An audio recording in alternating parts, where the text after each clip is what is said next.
Hello, and welcome to Amplify with Purpose, the podcast where we dive deep into the heart of what it means to live, work, and lead with intention, impact, and purpose. I'm your host, Odette de Beer, and together we'll explore the realms of personal development, leadership, customer experience, business growth, and all things life through the lens of purposeful living and conscious leadership. Each episode, we invite thought leaders, innovators, change makers to share their insights, experiences, and wisdom on how to navigate the complexities of the modern world while staying true to their values and mission. From actionable strategies to profound philosophies, our conversations are designed to enlighten, inspire, and empower you to amplify every area of your life. So, whether you're a business executive, a specialist, a consultant, or someone passionate about making a difference in your community and beyond, Amplify with Purpose is your go-to resource for guidance, inspiration, and tools you need to live a life of purpose, resilience, and impact. Today on the show, I have the absolute pleasure once again to welcome back our regular guest, Christo Pretorius. Christo Pretorius is also fondly known as the Expansioner. He is a leadership thought leader. He's a leadership coach, and he builds and expands individuals. Christo, welcome back to the show. I did. Thank you very much. It's always a great privilege to be here. Thank you for the opportunity. And we're looking forward to a great time once again today. What are we talking about today? We are talking about building a formidable mindset, or better known as laying the foundations for a resilient mindset. Because who knows that when it comes to life, business, family, kids, you need a resilient mindset in order to succeed. So, Christo, can you share with us your personal definition of a resilient mindset and why it's important in both personal and professional growth? Yes, I did. For me, it really, it's defined as a well-established belief system. What do you believe about yourself? What do you believe in general? I think that for me just solidifies it. Because if you don't believe in yourself, how will other people believe in you? And so in order to form that mindset, I think it stems down from, first of all, a belief system. And that belief system then creates the mindset that is necessary for overcoming tremendous odds within this life that we are facing. Absolutely. So when it comes to a belief system, it's quite important that we clarify that it's not your religion. It's the things that you believe to be true about life, about people. And it's got to be the things that you believe, not the things that you were taught to believe. What I mean by that is sometimes we believe things because our parents saw it a certain way, or our parents did things a certain way, and that led us to believe things. So we adopted that belief. And sometimes we get to a later part in our lives where we realize actually that's not how it should be. That's not the reality.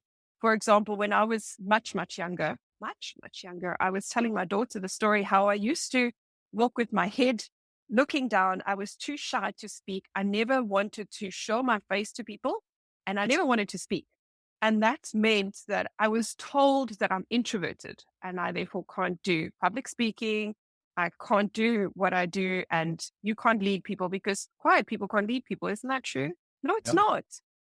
Here we are. We are on a podcast. This is my podcast, one of my favorite things I'm doing. And I speak in front of hundreds of people with no problem. Yes, of course, I get nervous and those things, but that doesn't matter.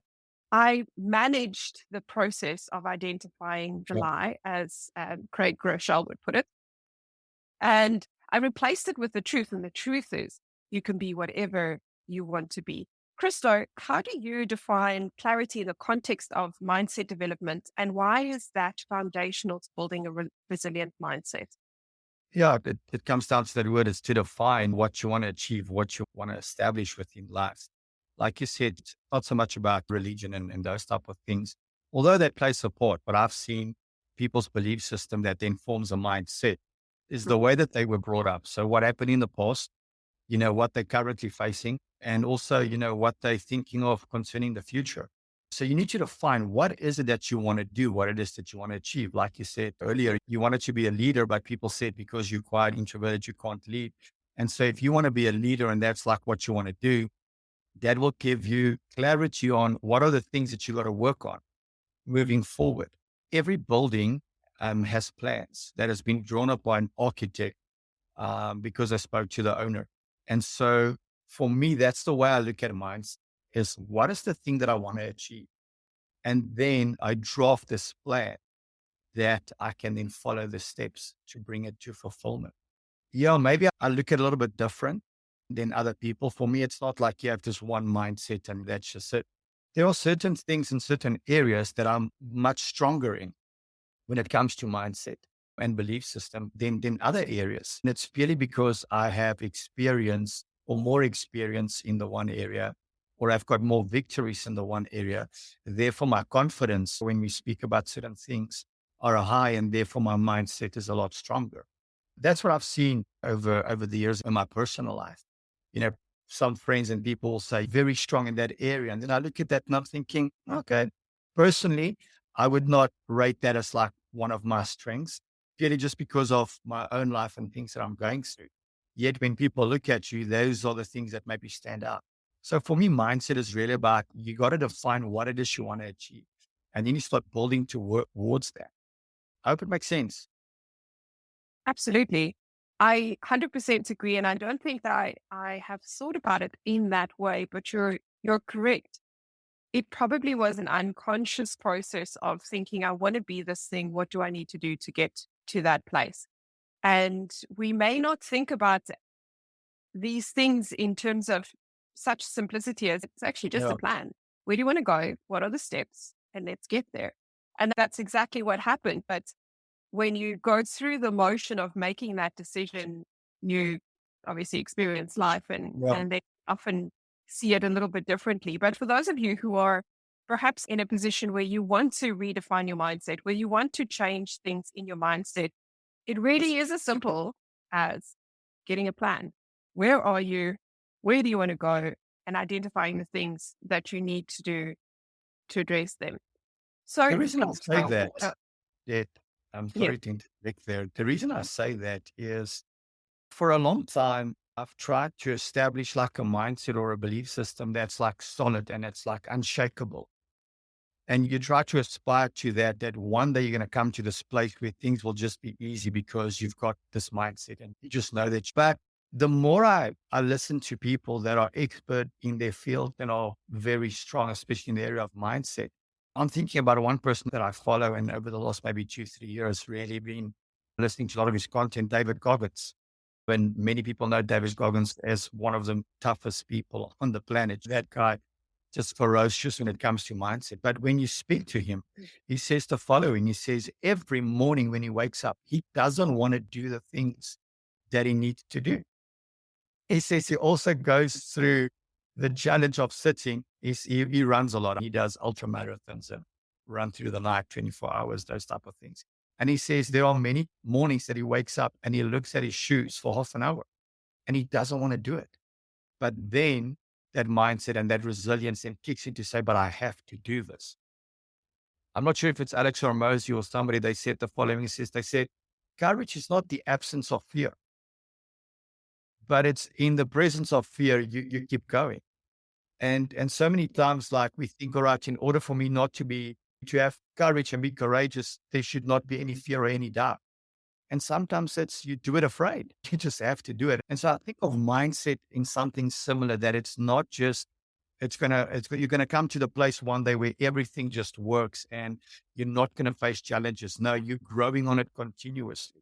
And that's why I like to equate it to a belief system, because your belief system is continuously being developed and you work on those things day by day.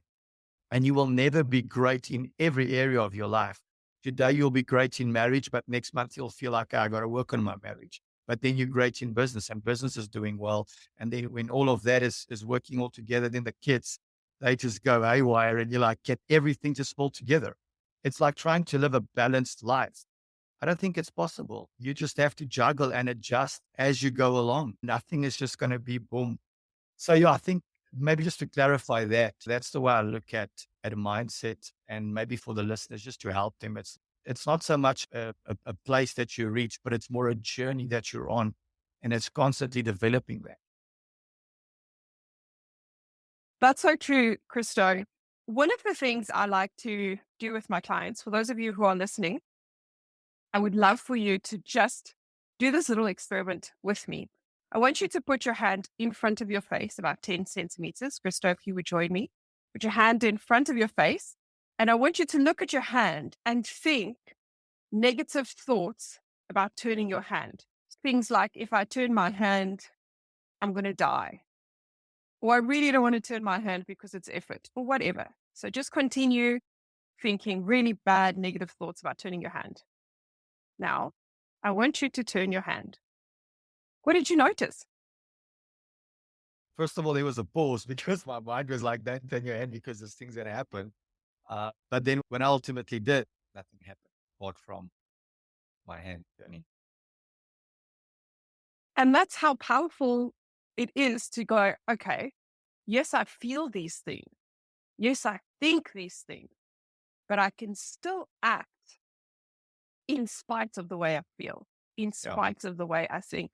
I think you said it when you were doing the 8K runs a day.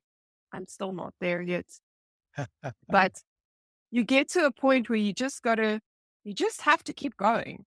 Your body is untired. Your brain is saying, I've had enough, but you've got to keep going. And one of the things that our brains do when things get hard is say, oh, you can't anymore. You're in pain. It's a lie because your brain's job is to keep you safe. So your brain is lying to you. So if you can talk yourself into doing the thing that you want to do or doing the hard thing, then you are successful and you become successful in multiple areas of your life. I had not ran for a really long time and decided in the beginning of the year I'm going back to running because I enjoy it. And I said to my husband, I struggle. I can't do the 5Ks. I used to do 5Ks in a jiffy and now I'm struggling. I can't even do one without huffing and puffing. And the other day I went to gym and I just got on the treadmill. And while I was running, I just kept saying to myself, just do another 500 meters. If you can do another 500 meters, then you can stop. And then I got to the 500 meters and I went, maybe you can do another 500 meters. And I did that until I did a full 5K without stopping. Wow. And I jumped off and I was so excited. Well I'm done. so proud of myself because I spoke myself into it. And that's the power of a formidable mindset, I think. It's not that suddenly your brain is different or whatever. It's that we choose when to back off. And I just chose not to. And it's the same for our listeners and our viewers who are wanting to change things in their lives. It's just a decision, really. Absolutely. That's exactly what you're saying there. It's all about a decision. Unfortunately, we believe the lie, what people tell us. I said to somebody the other day that I was speaking to, also sitting down with a client and just did some self-discovery and they discovered some things about themselves and they felt terrible because they're doing things wrong and they should have done it this way. And I said to them, you can either have that type of a mindset or you can tell yourself, I know it wasn't right, but now I know a better way and I'm going to act upon it. And it's like you said, it's that decision. So yes, maybe you had a tough life or maybe you grew up in a family that didn't push you or challenge you, but now you have the opportunity. Just make that decision. What's going to happen if you turn your hand? You're only going to find out if you turn it. If you don't turn it, you're always going to wonder. And I think a lot of people go through life wondering if they could have made it, if they've done that, and that's where regret comes in. But just make that decision and just do it. Like Nike has got probably one of the best slogans. Just do it. And do it your way. I'd probably add that. Just do it your way. Absolutely. You also posted something. You post lots of interesting things. You posted something from John Maxwell. And I've always lived according to that. And then you posted it and I listened to it and I was like, oh my goodness. So he says he was talking to Coach Wooden and he said to him, so what's the difference between the all-stars, the athletes that do really well and those who don't? And he said, the difference is that those who do really well know that there's 100% every day that you need to give and they get up and they give it 100% and they just don't back down. And the others wake up in the morning give 50% thinking that they can give 50% tomorrow. But the truth Yeah. is, you've only got 100% to give. And when I Yes. heard that, I was like, that's it. I don't care what it feels like. I don't care what's going on. I have 100% to give. I can't make Yeah. it up tomorrow. What is the 100% I can give today? And sometimes it's 100% to my kids. Sometimes, like today, my kids are sick. So it was 100% of just giving into whatever is going on at the moment. It's all good. And tomorrow will be again 100% for my clients. But it's that decision of waking up Yeah. in the morning and going, I'm so tired. And I still have 100% to give. The 100% today may look different to the 100% tomorrow, but it's 100% nonetheless. Yeah. Like you said, people think they can give 50% today and tomorrow they'll give 50. You don't have 150%. You only have what you have. And I grew up, and you know this, I was very big on sport growing up, and our coach always would say, I expect 110% of you today. And we were like, yes, coach, I'm going to give you my all and more. Uh, and listen, I suppose there's a bit of truth in that, where like you go beyond what you thought was capable. And so yeah, you give 110 or 150% because you just give so much more of what you thought was capable. But then that becomes your 100%. And that's the new standard that you live by. So listen, I understand the concept behind giving more than what you did today, and giving extra. But what happens is you fall into this trap, exactly what you're saying, that you think today I can get away with giving 50% because I'll make up for it tomorrow. Yeah. So good. Maybe for a day, maybe Right. for a day or for 2 days, but there's going to be repercussions if you give or do something half-hearted for an extended period of time. Because this, I don't want to quote something I don't fully know, and I don't know this, but there's a podcast of Dr. Huberman where he speaks about this aspect of the brain that they've discovered. Maybe we can put it in the link in some of the other podcasts for the people. But it speaks to David Goggins about this. This part of the mind grows only when you do things you don't want to do. The moment you do something you don't want to do, this aspect of the brain actually physically grows. But then when it becomes comfortable and you want to do it and you then do it, it doesn't grow anymore because it only grows when you do things you don't want to do. And when I heard that, it was like, wow, it shows you how quickly stagnation can set into our lives. And I maybe just want to say this also from the outset. I'm not advocating that you push yourself beyond every single day and you've got this invisible goal that you are chasing. I'm not saying that at all. But as you become more focused on minds, whatever you've done yesterday has just become the norm and you want to do better. It's inherently within you. You might not be there yet. You're still building. You still want to discover what is your belief system? What do you want it to be? And it's all good. Go for that. You don't have to run 8 kilometers every day. You don't have to do cold plunges every day. I'm not advocating that anybody does anything that I'm doing. That's what I have to do to grow me. But I've realized this now, and science is backing it, is that how quickly stagnation kicks when we just even take one day a break. So yeah, I suppose the thing I want to maybe want to get across here is how important it is when you are tired, when you don't feel you want to do it. It's even more important to ensure what you put into your mind, what your eyes are seeing, what you are saying in those times when you are tired, because you have the possibility of speaking death into your life if you react in those tough or negative situations. Absolutely. And so it's interesting that you mentioned that because so obviously I get up early in the morning. Maybe it's not so obvious for everyone else, but I get up long before the sun is up for various reasons. And then so when I decided I was going to go to gym, initially I went to gym after I dropped the kids off at school, which is just chaos. I actually don't enjoy that at all. That's a horrible way to continue on in your day. So that didn't work. And I figured, okay, so what I'll do is in the mornings, I'll get up, I'll pray, I'll Then later we pray together as a family. And then after that, I'll go to gym before I take the kids to school. And some nights I just can't sleep because I'm thinking about a new client or I've got these brilliant ideas. And when you're ideating in the middle of the night and then you pick up your phone, which is probably the worst thing to do, but I have to put the notes down. So I make notes of all these brilliant ideas that I've had and then I can't sleep. So then tomorrow morning, I'm going to wake up, if I eventually fall asleep, tired. And that was something, again, it's something that I teach my clients is that integrity is doing what you said you were going to do when you said you were going to do it. And when I got the realization of that for myself, it changed my life because now I know if I said I'm going to go to gym, I have to go to gym. But the question is, how do I work around the fact that I'm tired? How do I work around the fact that I have all of these excuses and they are legit excuses? The kids were up 5 times. The dog was barking. It was too hot. I couldn't sleep. I had these brilliant ideas. These are all legit excuses. These are really good excuses.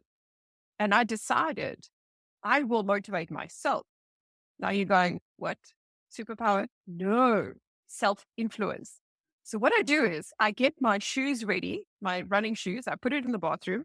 I take my whole gym outfit and I put it in the bathroom. And when I wake up, the first thing I do is I get dressed into my gym outfit because now I'm dressed. Now I have to go. Then I go and do everything else that I'm supposed to do. And on the days that you feel like you don't want to go, having done those things, preempting the fact that you potentially won't feel like doing it, you influence yourself into doing it. Because when you get to gym and you've run a K or you've done 5 push-ups or whatever you do at gym, I don't know, you feel better. And then you're like, oh, it's not that bad. I can continue. But it's about finding strategies that works for you that gets you over that initial thought of, I just don't feel like it, or this is hard. Because once you just if you can just get past that part where your brain says, it's hard, I'm tired, I don't want to do it, and you do it, then suddenly like life changes. Also, by the way, that means that you start attracting people who live in integrity because you attract what you resonate with. And when you are in integrity, you will attract people who are in integrity and no longer will you have things like people not showing up for meetings or not doing what they said they would do because that's just the way life works. Yes, that's my thoughts. I really like that. So question I want to ask you is what would be the reason for you to put your gym outfit in your shoes already the previous day in the bathroom? Can't you just have it in your cupboard and when you wake up, take it out of your cupboard? What would be the reason to put it in the bathroom? Because then it's in my face. It's easy to walk past the cupboard and go, I'll be just now. I've got other things to do. I need to go make coffee so I can wake up, drink my vitamins. We have a dog, so I can't put it in the bedroom. Because our dog is still a puppy and he likes to chew All things. right. And Yeah. it turns out shoes are great to chew. But if it's somewhere, the first thing I see is that it doesn't matter how I feel. I see that. Now it's in my Yeah. face. Now Yeah. I have to make the decision. Do I ignore the thing that's in my face?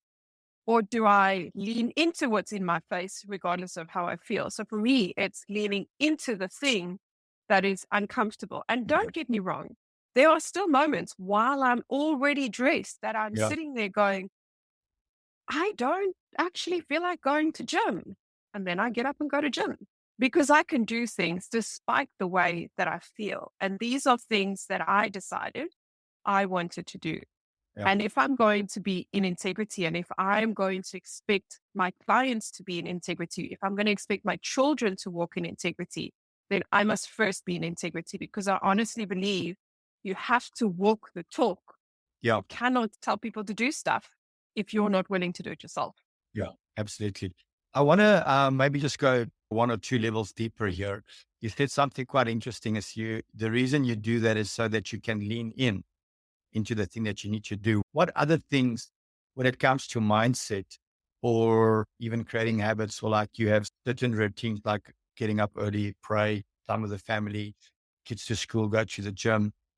Now you put your clothes out the night before so that you can lean into the thing that you need to do. What other things would you say is important for you that you have that's leaning in to doing some of those things?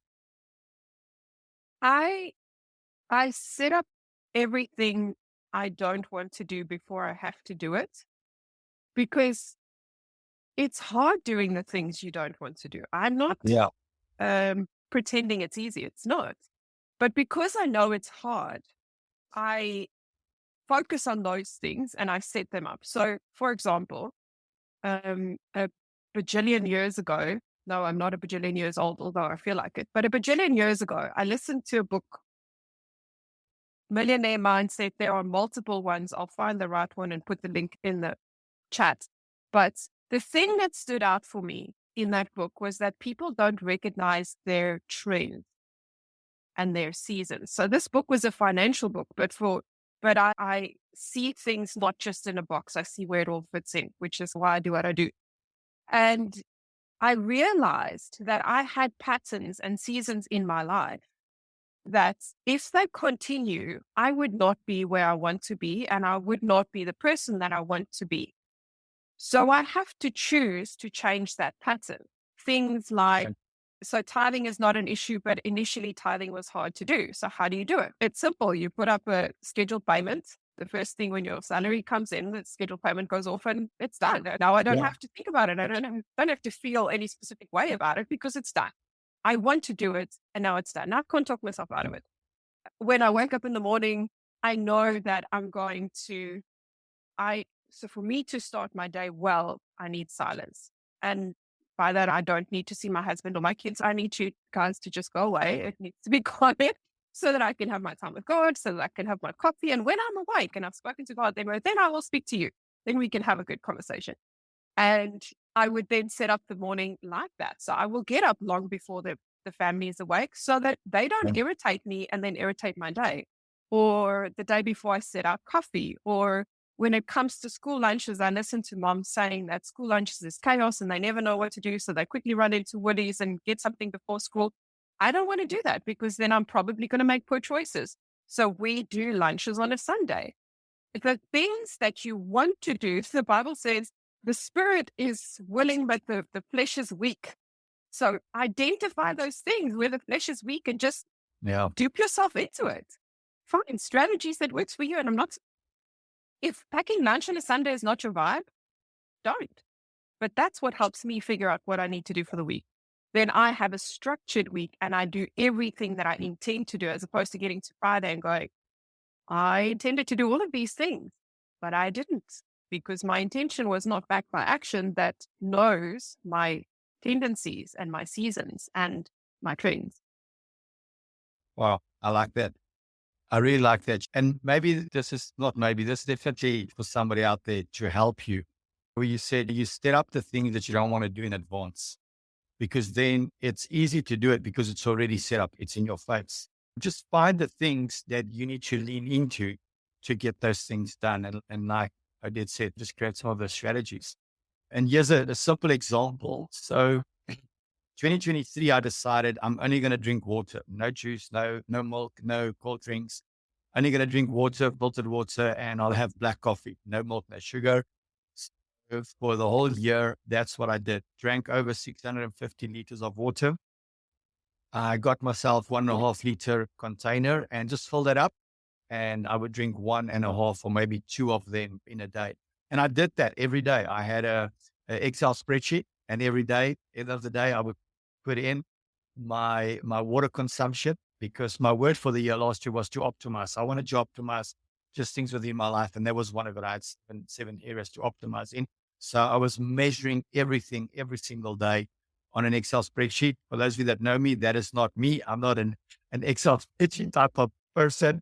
We go with the flow. But the point is, I drank over 650 liters of water, didn't drink any juice, any milk, none of those things. Then this year I thought, let me just continue. So I continued. And in January, middle of January, we played some paddle and I forgot my water bottle there, left, went home. And then the friend said, listen, your water bottle was left. I said, that's fine. Just bring it to me on Sunday. And for 4 days, I didn't have my water bottle. And for 4 days, I didn't drink 500 mils of water.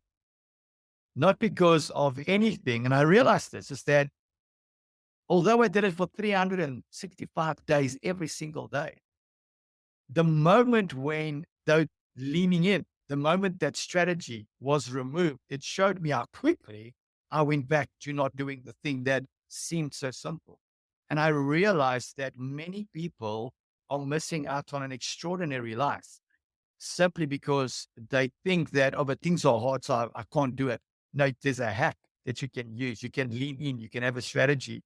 Just set those things up in advance. Not everybody that's doing great things are doing it every day because they just amazing. No, they purposely put these things in front of them to remind them, to help them, to adjust them.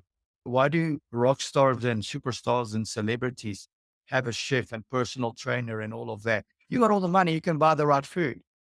No, somebody just needs to make it because it's still convenient. It helps you focus on the things you need to focus on. So lean in, do the things that you don't want to do, set it up in advance for yourself. And I promise you, you'll start building a formidable mindset very quickly. Absolutely. What a bombshell to end this episode on. To amplify with purpose. And the way that you amplify with purpose is with strategies, knowing what doesn't work and then finding ways to hack it. So if you want to learn more about creating a formidable mindset, if you want to find out more strategies, interesting insights, then we'd love to invite you to the Business with Altitude Summit, which is taking place this September. It'll be virtual. So it doesn't matter where you are in the world, you can join us. Registration pages are ready. The link is in the description. There is an early bird discount, and I apologize, I cannot remember what the discount is, but there is an early bird discount which applies on checkout until the end of April. So we'd love to see you there. Christo, do you have any parting thoughts? Yes, I do. First of all, you have to sign up for the early bird. See us. We want to see you this year at the Business with Altitude Summit. It's going to be incredible. So many extra things we want to share with you. So please don't miss out. And then, lastly, one of my friends are very good with systems, just computer systems and tracking growth within a company. And so I was speaking to her and I was saying to her, talk to me about systems because I want to build a belief system. I know you're big on computer systems, but just talk to me about belief system or systems. And this is what they said is that, how do you learn a system? Was the question I asked them. How do you learn a system? And this was the reply. Brilliant. They said, if there is an output within a system, track the origin. There's an output in the system, track the origin.